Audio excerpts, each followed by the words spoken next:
The next request, the next petition is to be presented by the member for Igembe South, Honorable John Paul Mwirigi. Thank you. Thank you. Public petition number 32 of 2020 regarding development of Miraa farming and marketing.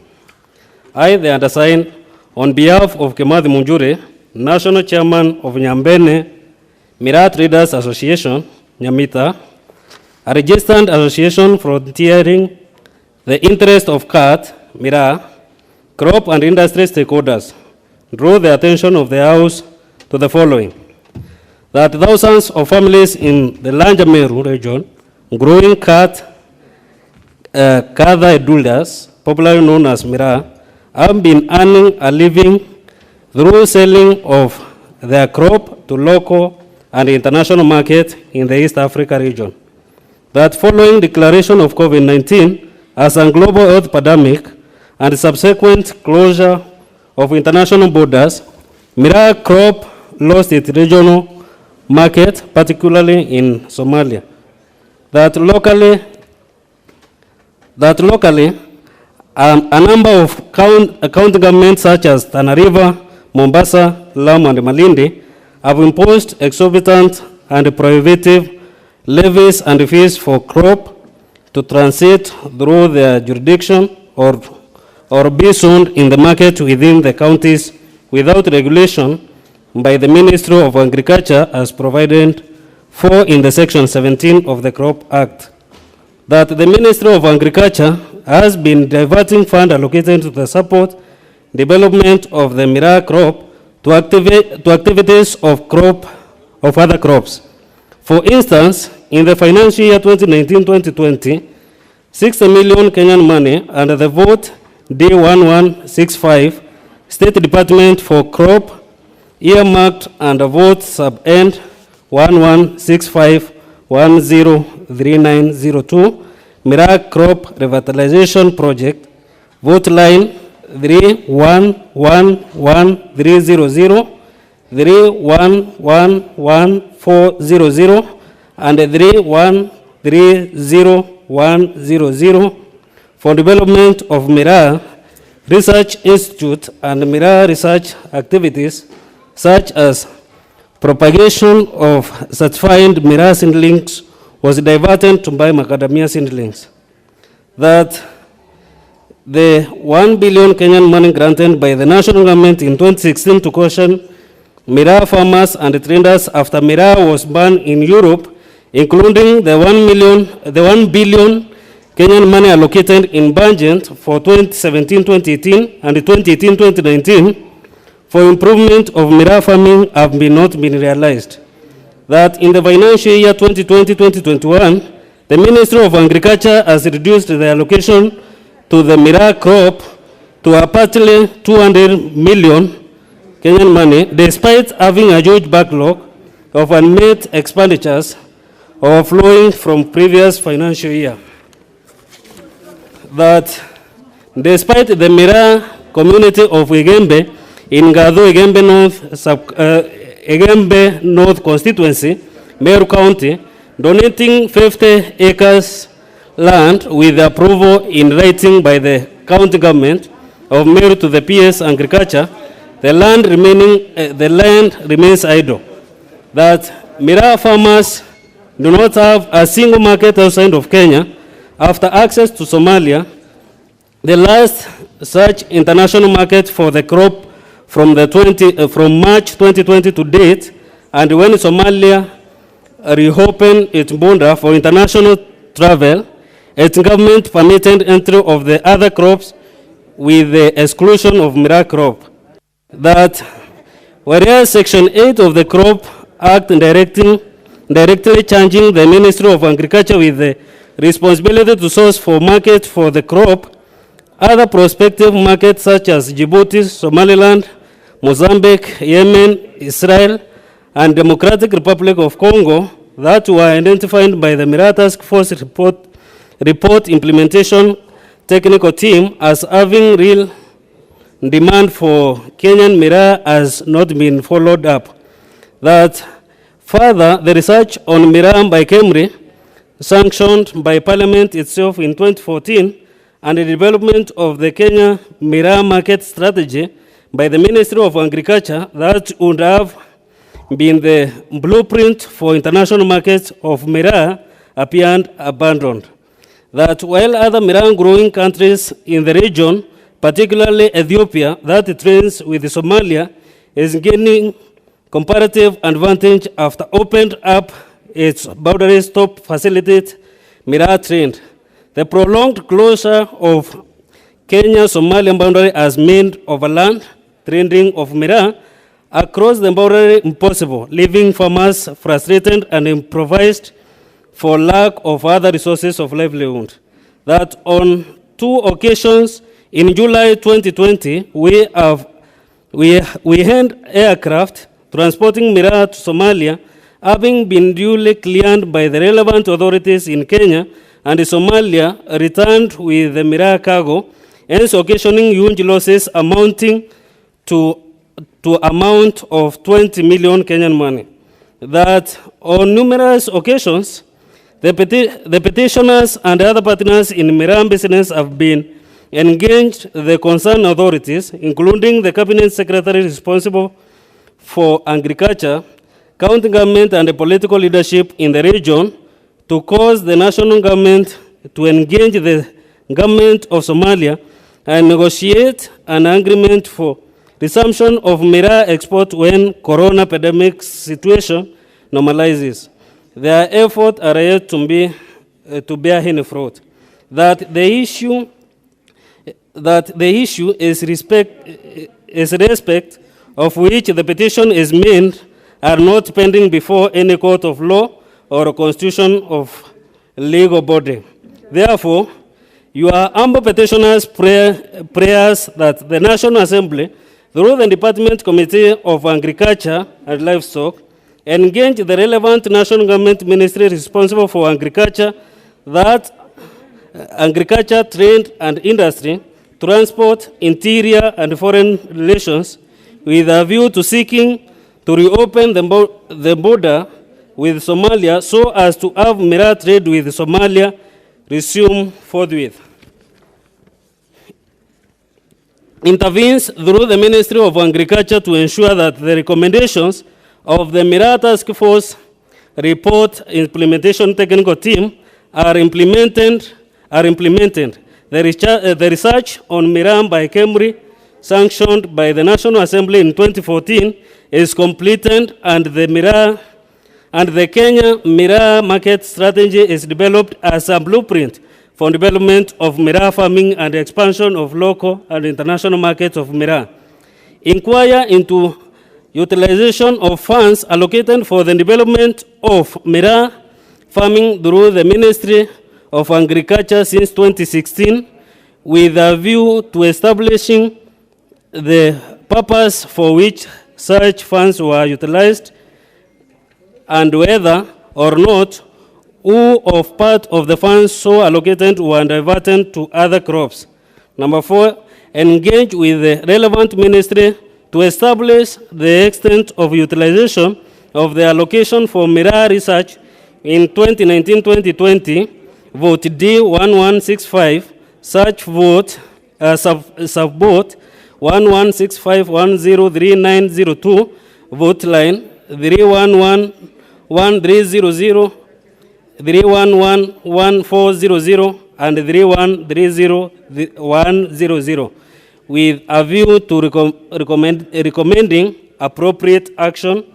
And number 5, intervenes through the relevant ministries to ensure that restrictive levies imposed on Miraa trading in the counties comply with the law and are harmonized across the country, across the counties. And your petitioners will ever pray. Thank you. You are directing it to which committee? Committee of Agriculture. Agriculture. Now, honourable members, I chose this method of allowing all both petitions to be read out, so that the comments, we can spend the time which is allocated for comments, clarifications, and others on both of them. So you could, it may well be that your comment could be directed about this one or the previous petition by Honorable Deuri. Start with the member for Kilifi North. Yes, thank you very much, Speaker. On the Committee on Agriculture, this is an important crop for the people from that region. I think, Mr. Speaker, I raised a petition here on cash nuts the other time. And when I requested you that I resubmit it, you give direction to the chair to start work on this. But I think it's moving to almost 100 days now. To which committee? Agriculture. And nothing has been forthcoming. I've not had any communication or nothing. And I even talked to the chair, Tirane, Tirane myself, but I don't think that they're serious about this petition. So if they cannot handle this on cash nut, would they handle the one on Miraa?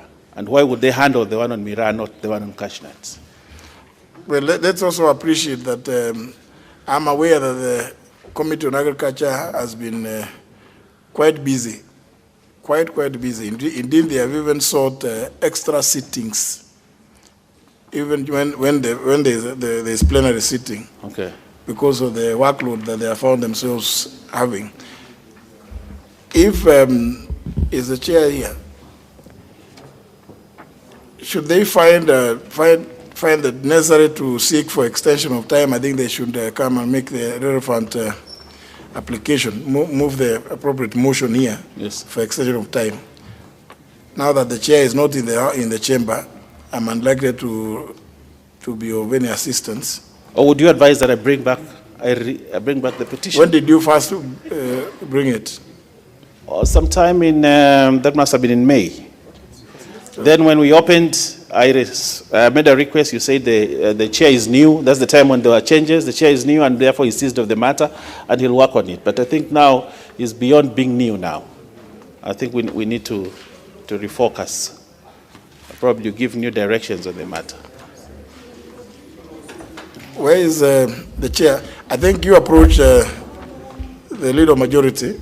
Okay. So that he can get in touch with the chair, so that he can respond about it next week. Okay. Specifically about that one. Okay. While at the same time referring the one by Honorable John Paul Mwirigi to the same committee. Okay. Yes. Much obliged, sir. Honorable Barire.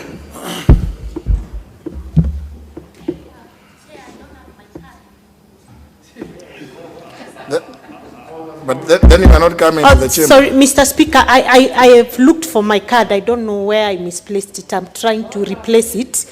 But let me thank you for giving me this opportunity to contribute to the petition by the Honorable John Paul, the MP for Igembe South, and thank him for bringing this very important petition.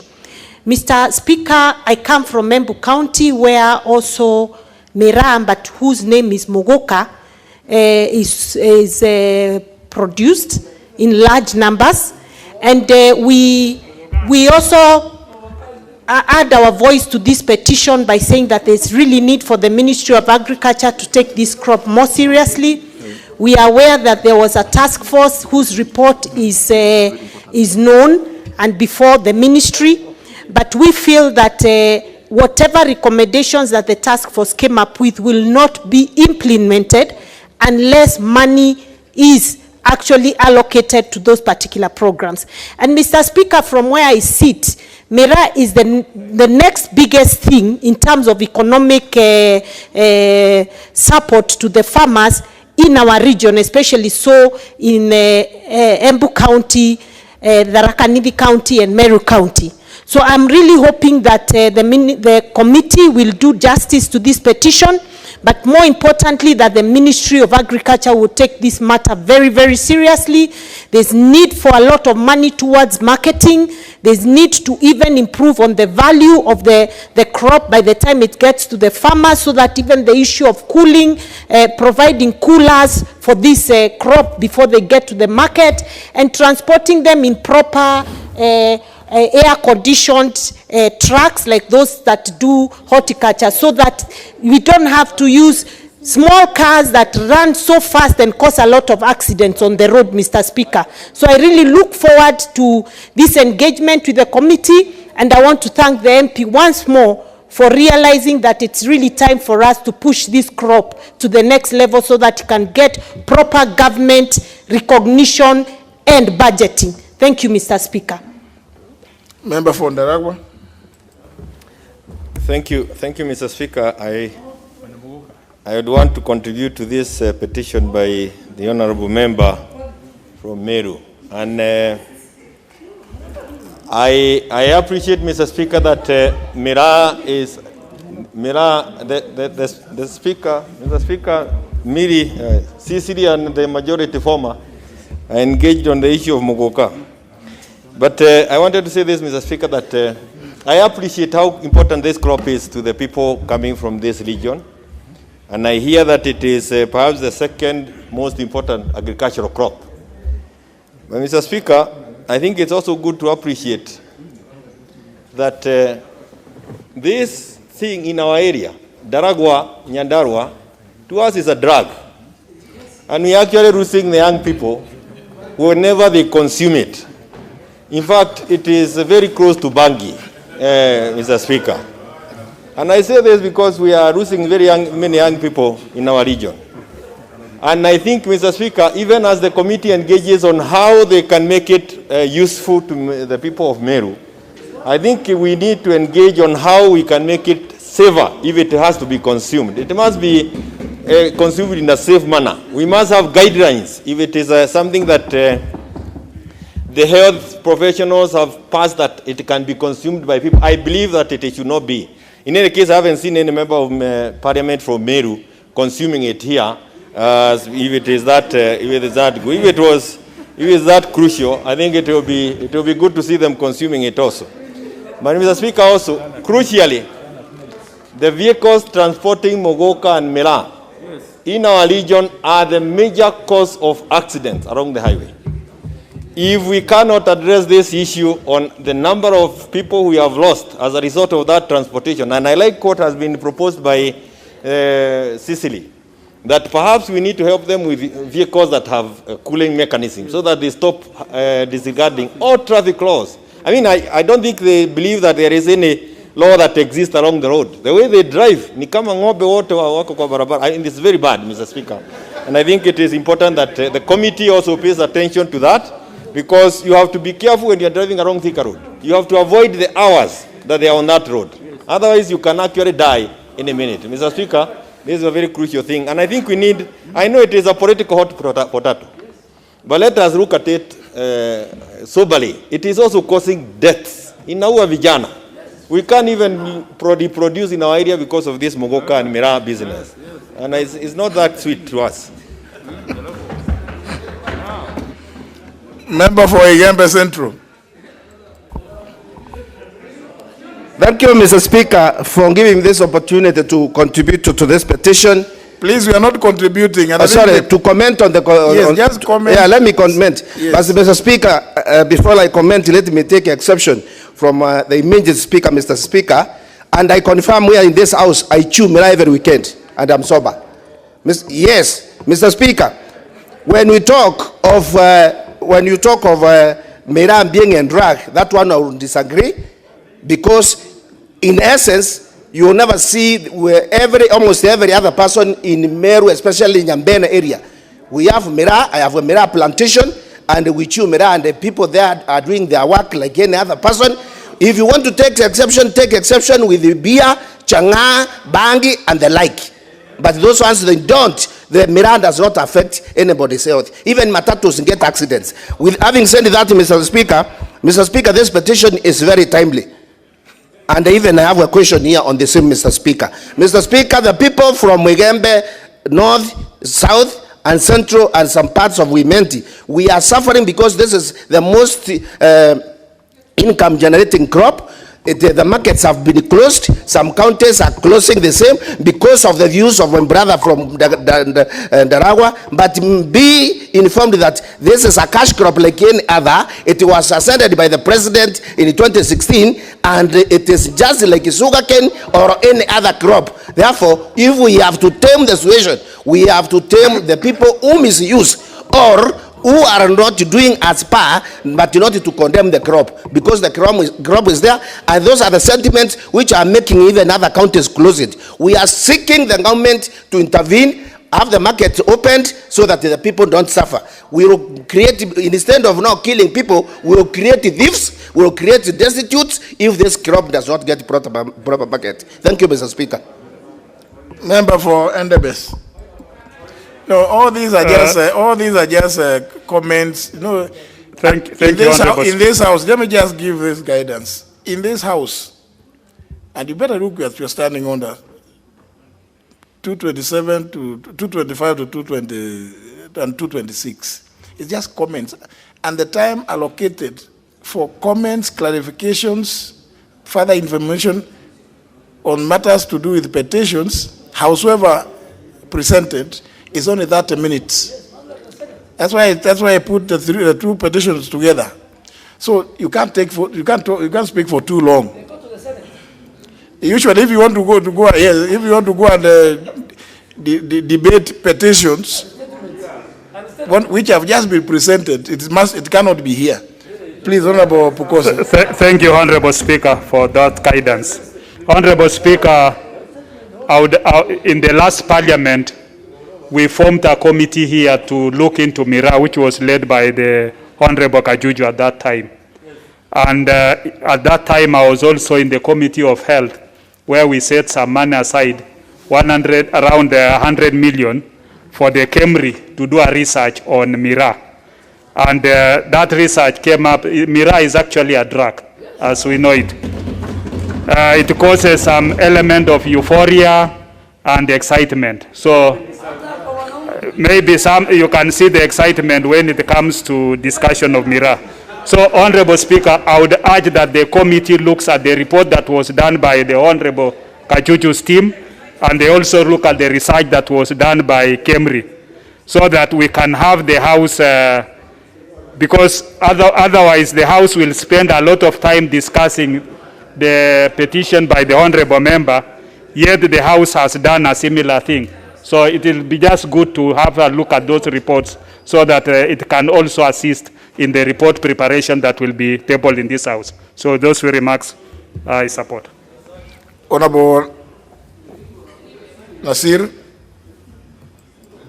Yes. Asante sana Bwana Spika. Bwana Spika, ili jambo kuhusiana na masala ya Miraa ni jambo ambalo kwamba ni la tetesi, lakini nataka kukubaliana na wenzangu Mheshimiwa Pukosi alivyozungumza ya kuwa tuwasihi ndugu zetu wale watakuwa wanatengeza hii ripoti waangalie na athari zake.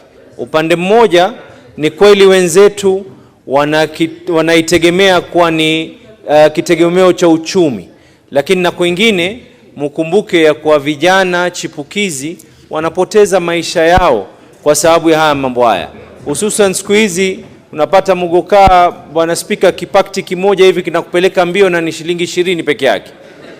Shilingi 20 na kupeleka mbio ukajiona ya kwa wewe ni multimillionaire. Na tunawasihi hii kamati, hii Kenya ni yetu sote. Ikiwa mnaangalia upande mmoja na upande mwingine uangaliwe, ya ikiwa kuna athari hii, ni njia gani ya kuhakikisha ya kwa athari ile isiweze kufika katika maeneo mengine ya Kenya. Asante Bwana Speaker. Honorable Zosion. Yeah, thank you, Honorable Speaker. I wish to thank the Member of Parliament for Igembe South for coming up with this petition. And of course, it's triggering a lot of debate whether it is a drug or not. We all know Miraa within the region is a crop. It's classified actually as a crop. And I remember, Mr. Speaker, during my training, one of my classmates actually did field attachment in the Miraa growing region of Meru as a crop. And in fact, it's a crop classified as a stimulant, just like tea, which has caffeine, just like coffee, which has caffeine. And this is a reality. And from our economic data, and you check with the National Bureau of Statistics, even tobacco yes, with its own content. So all those are stimulants. The truth is Miraa a legitimate crop in this country? Yes, it is. So we don't need to debate about it. How it is abused by the consumers is none of our business. And that invites other forms of regulations. Yeah, if somebody smokes, for example, if somebody over-smokes, that's a different problem, because that product is legitimate. The level of consumption is a different story, and we don't need to argue about it. And I think the substance of the petition is protecting the interest of the farmers who are growing this crop, knowingly that is a legitimate crop, that is an income-generating earner. Mr. Speaker, we don't need to deviate in making comments that are legitimate, because there are farmers in Igembe who need to earn a living, and we all know within this country, in fact, Miraa has been a very good foreign exchange earner with markets as wide as in the UK. And I think, Mr. Speaker, this is a legitimate petition that needs to be treated, even with the petition that had been done before, or a report. That report can form an annexure in the process of this petition. As a democratic country, we should accept the diverse heritage of our country and the legitimate crops that are classified as lawful crops in this country, like Miraa. Miraa is a legitimate crop, Mr. Speaker. The Honorable Koros keeps saying it. Member was going to it. Thank you, Mr. Speaker. First, Mr. Speaker, I just want to comment on the petition, Mr. Speaker, because as a scientist, Mr. Speaker, represented by my friend from Meru, Mr. Speaker, it happens that I was part of the study team from Kemri who was studying about Miraa, Mr. Speaker. I want categorically to tell this House that Miraa is a drug, Mr. Speaker. We did household interviews, Mr. Speaker. And there are some households which they were saying, most ladies were saying their men are no longer active, Mr. Speaker. Mr. Speaker, studies have even shown that sperm count for those guys who take Miraa are low, Mr. Speaker. Even now, if we do sperm counts for my colleagues who are taking Miraa, Mr. Speaker, here, you'll find they are not to the target, Mr. Speaker. So drug, Mr. Speaker, Miraa, Mr. Speaker, is a drug. Thank you, Mr. Speaker.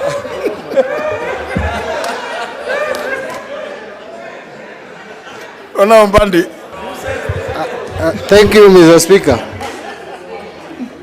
Mr. Speaker, it's very difficult to contribute after Honorable Koros, but I just have the following comments to make. Mr. Speaker, probably we need to ask this committee to go a step further and delve into these issues that we are raising today. Because my concern, Mr. Speaker, is we are discussing something that this House has already pronounced itself on. This House had actually classified Miraa as a crop through a motion. And we have even gone ahead to allocate even money in this House to promote it. So, you know, when we are now doubting Miraa and saying it is a drug, my concern is that this House has legislated to promote production of a drug. And so, if we have to change our decision as a House on Miraa, then I think there should be a further report to this House to make a decision on, because I see probably a majority of members in the current parliament or current this 12th parliament are not in agreement with the members who made a resolution then that Miraa is a cash crop. But otherwise, I think we'll be contradicting ourselves if we continue discussing whether Miraa is a crop or not, or it is a drug, and yet we had already pronounced ourselves on the same. Mr. Speaker, that is, I don't know whether Miraa is a crop or a drug. What I know is I can't give it to my children. That one I cannot do. I cannot encourage my children to take it, but the decision had already been taken. By the way, it is not just Miraa that I don't take myself. I don't take coffee. I don't take coffee. I don't take tea because I feel they are harmful to my life. So it doesn't mean that anything that I don't take is a drug. But when I feel something is not right with my health, whether it is ugali, I would stop taking it. There are so many people who don't eat beef in this house. They think beef will give them cancer. I eat beef myself. And so many people don't, and beef is not a drug. So let's not classify anything that we feel is uncomfortable with us to be a drug, Mr. Speaker. Especially where we had already pronounced ourselves, like the case of Miraa. Thank you. Well, I don't know whether all of us listened to the petition, the contents. It was actually not really addressing the issue of whether it's a drug or not. And the 11th Parliament in 2016 passed a law here, the Crops Act, classifying Miraa as a crop, a cash crop indeed. So you may need, if you want to rescind that decision, is just to move an amendment to the Crops Act. But the issue that the Honorable John Paul Mwirigi has raised is one to do with the allocated funds. And what he said is, many of you could remember, factually correct. And I know one person who will speak to this, because the amount of money that he has spoken about was a public pronouncement, and it was voted for by this House, 1 billion Kenya shillings. So the issue that the member has raised is not the one that I can see you addressing, and others about potency, and we may not deal with that for now, because the comments on the petition should be on that issue, that you as a House even appropriated funds. But should it be necessary, any member is at liberty to propose an amendment to that legislation, so that then you can express yourselves appropriately. Honorable Duale. Mr. Speaker, let me first go on record that the 11th Parliament passed, at the tail end, the amendment making Miraa a cash crop. Also, the 11th Parliament appropriated close to 1 billion shilling for the marketing of Miraa. And even a task force was formed, which the report must be in this House. The Agriculture Committee then, led by Honorable Karagan Buki, tabled it. So, Mr. Speaker, I think the member is right because he's following on those pledges. And I want to say it that, you know, there are two crops in this country, Mr. Speaker, which are politically sensitive: maize and Miraa. And I can give my history, and sugar. And I can give a history. Miraa also even gave us a problem when we were passing the defense agreement between the British and Kenya. The likes of Honorable Kajuju. In fact, Kajuju was the only member who was allowed to form a select committee in the 11th Parliament. But, Mr. Speaker, this House has a moral duty. Why did Somalia stop? Why did the British government stop? Because they want to protect their people. And those of us who are in this House, Mr. Speaker, they are producers and they are consumers. So he's speaking for the producers. And I have the right to speak for the consumers. And this thing has destroyed people. Let us be very honest. And even if the 11th Parliament made a mistake, we want to do it. But the government, Mr. Speaker, when government formed a task force, one of the recommendations was even to give the farmers an alternative to the Miraa farming. We should follow that. But honorable members from Meru, with a lot of respect, I will ask every day if Miraa can be banned not to go to my constituency. Just walk to Isili. Just walk to any urban center here. In fact, it is cheap. The Mawaka they are talking about is 20 shillings. So I think what the member is asking, Mr. Speaker, is right. He is following on the recommendation of the task force. He is following on the money that was budgeted by this house, and he has got a legitimacy because it is this house that made it a cash crop. So you are right, and I think the committee must answer those questions. Then I think somebody else must also bring, because the Honorable Pukose, as a medical profession, there's no doubt, and I mean the researcher, that and even that time when we were making it a crop, let me disclose, it was just close to the election, and you know that we couldn't, as Jubilee, we couldn't penetrate Meru region. So those are the things we dangled. Yeah, we dangled. And even when the maize people brought, there was something we dangled. So these are political dangled. And after the end, but the question, the moral question and the religious question that we must answer is that Miraa affects the social, economic, and family setup in Kenya. And even the traffic flow and accidents. So I think that's a story for another day, Mr. Speaker. But I think even the locusts, Mr. Speaker, when the locusts came to Meru and they fed on the Miraa, on their way to Uganda, they all died. Yes. They all died. You check. Just to prove that this is a drug. When the locusts were moving from Isiolo to Marsabit, and by the time they reached Meru, and they fed on the green leaves of Mogoka, on their way to Uganda through Kitale, they all died. In fact, the government did not invest anymore in spraying. So I think one of the way of controlling Miraa was even controlling locust was the use of Miraa. So, Mr. Speaker, but I think the member has legitimately put, according to the provision of the standing order, he has asked the committee 3 key questions. What happened to the money? Where is the task force report recommendation? And Miraa is a cash crop.